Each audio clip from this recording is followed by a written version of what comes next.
আসসালামু আলাইকুম। Welcome back to ইলা কুকিং স্টুডিও। যারা এখনও আমার চ্যানেলটা সাবস্ক্রাইব করেননি, এক্ষুনি সাবস্ক্রাইব করে পাশে থাকা বেলটা অন করে দিন। সাথে সাথে নতুন নতুন রান্নার নোটিফিকেশন পেয়ে যাবেন। আজকে আমি রান্না করব লাউ শাক দিয়ে বড় মাছ। আজ শুক্রবার, আমি শুক্রবারে একটু বেশি বেশি রান্না করে রাখি, শনিবার দিন যাতে একটু ফ্রি হয়ে ফ্যামিলির সাথে সময় কাটাতে পারি, আনন্দ করে ঘুরে বেড়াতে পারি। আর এই রান্নাটা খেয়ে আমার ছেলে মেয়ে ভীষণ প্রশংসা করেছে, এমনকি হাজব্যান্ডও বাদ যায়নি প্রশংসা থেকে। আমি এখানে কিছু ফ্রেশ লাউ শাক নিয়ে নিব, প্রায় 10-15টার মতো। শুধু পাতা নিব, একটা বেগুন, একটা আলু, একটা টমেটো আর একটু ধনিয়া পাতা।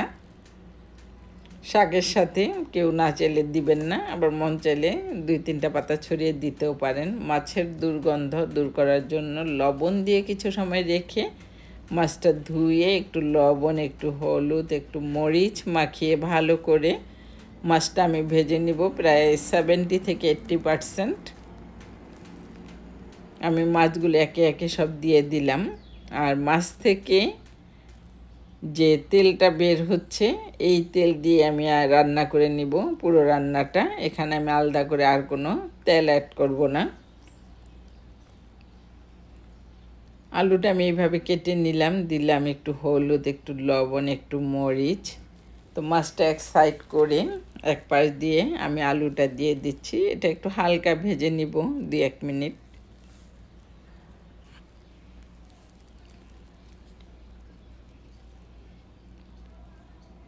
এখন একটু হালকা করে আলুগুলো আমি একটু নেড়ে চেড়ে দিব, যাতে এপিঠ ওপিঠ হালকা একটা ভাজা হয়। আর এখন আরেক পাশ থেকে আমি মাছগুলো তুলে নিব। মাছগুলো তুলে এইভাবে মাছগুলো আমি একটা প্লেটে তুলে নিলাম। এখন আলু এক সাইডে সরিয়ে এখানে দিয়ে দিব কিছুটা পেঁয়াজ কুচি। পেঁয়াজ কুচি কিছু সময় রান্না করে নিয়ে এটার সাথে দিয়ে দিলাম লবণ। লবণটা একটু কম করেই দিতে হবে, কারণ আমি আলু ভাজার সাথে লবণ দিয়েছি, মাছ ভাজার সাথে লবণ দিয়েছি, আবার এখন লবণ দিয়ে দিলাম। তো একবারে বেশি লবণ না দিয়ে অল্প অল্প করে দেওয়াটাই ভালো। আমি বেগুনটা এইভাবে মাঝখানে চিড়ে 2 টুকরা করে তারপরে এরকম চাকচাক করে নিয়েছি, আর একদম বাইরে থেকে একটু ফেলে কেচে নিয়েছি। আর এখন হালকা একটু আলুর সাথে ভেজে নিচ্ছি বেগুনটা, এতে করে খেতে কিন্তু বেশি সুস্বাদু হয়। আমি এখন এটার সাথে দিয়ে দিব মশলা। খুব একটা বেশি মশলা দিব না। আমি আদা রসুন একসাথেই পেস্ট করে নিই। এটা দিয়ে দিব 1 চামচ, চা চামচের 1 চামচ আদা রসুন দিয়ে দিলাম। দিয়ে দিলাম 1 চামচ হলুদ, 2 চামচের মতো দিলাম মরিচ। আমি এটা চা চামচ দিয়ে মশলাগুলো দিয়েছি। এখন আমি আরও একটু হলুদ অ্যাড করে দিলাম, যেহেতু এখানে আরও শাকসবজি অ্যাড হবে। দিয়ে দিচ্ছি টমেটো। সবগুলো টমেটো, বেগুন, আলু এগুলো মশলার সাথে কিছু সময় কষিয়ে নিয়ে আমি এখানে 1 কাপের মতো গরম পানি দিয়ে দিব, নয়তো মশলাটা পুড়ে যাবে। এইভাবে আমি আরও কিছু সময় সবজিগুলো কষিয়ে নিয়ে আমি এটা ঝোলের জন্য আরও 2 কাপ গরম পানি দিব।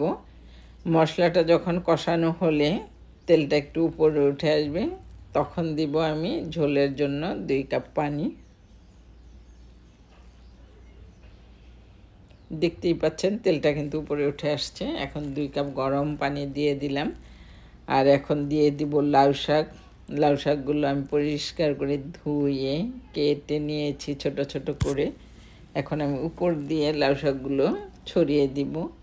এখানে আর আলাদা করে কোনো লবণ টবণ দিতে হবে না, কারণ শাকগুলো ঝোলের মধ্যে ডুবে গেলেই সে এখান থেকে মশলা লবণ শাকের ভিতর ঢুকে যাবে। আমার মা বড় বোনদের দেখতাম এইভাবে এরা লাউয়ের কচি পাতা তরকারির উপর এইভাবে দিয়ে দিত। খুবই সুন্দর একটা লাউ শাকের সুঘ্রাণ পাওয়া যায়, আর খেতেও কিন্তু খুব ভালো লাগে। আমি এখন একে একে ভেজে তুলে রাখা মাছগুলো দিয়ে দিচ্ছি। এই ধরনের রান্না আপনাদের কার কেমন লাগে অবশ্যই কমেন্টস করে জানাবেন। আমি আমাদের দেশীয় রান্নাগুলো সময় সুযোগ পেলেই পরিবার, বন্ধুবান্ধব, আত্মীয় স্বজনকে রান্না করে খাওয়াই। বিশেষ করে ঘরের মানুষগুলো, হাজব্যান্ড, বাচ্চারা যখন বলে অনেক মজা হয়েছে, একজন মা হিসাবে কতটা যে আনন্দ লাগে। আর সেই বাচ্চাগুলি যদি হয় বিদেশে জন্ম নেওয়া, বিদেশে বড় হওয়া, তো তারা যে আমাদের দেশি খাবার খায় এটা ভাবতেই তো অনেক আনন্দ লাগে। আর মাঝে মাঝে যখন বলে আম্মু লাউ শাক দিয়ে ওই তরকারিটা রান্না করো, তো তখন তো আনন্দে মনটাই ভরে যায়। তো দেখা হবে আবার নতুন কোনো রান্না নিয়ে। এই পর্যন্ত যে যেখানে আছেন অনেক অনেক ভালো থাকবেন, নিরাপদে থাকবেন। আল্লাহ হাফেজ।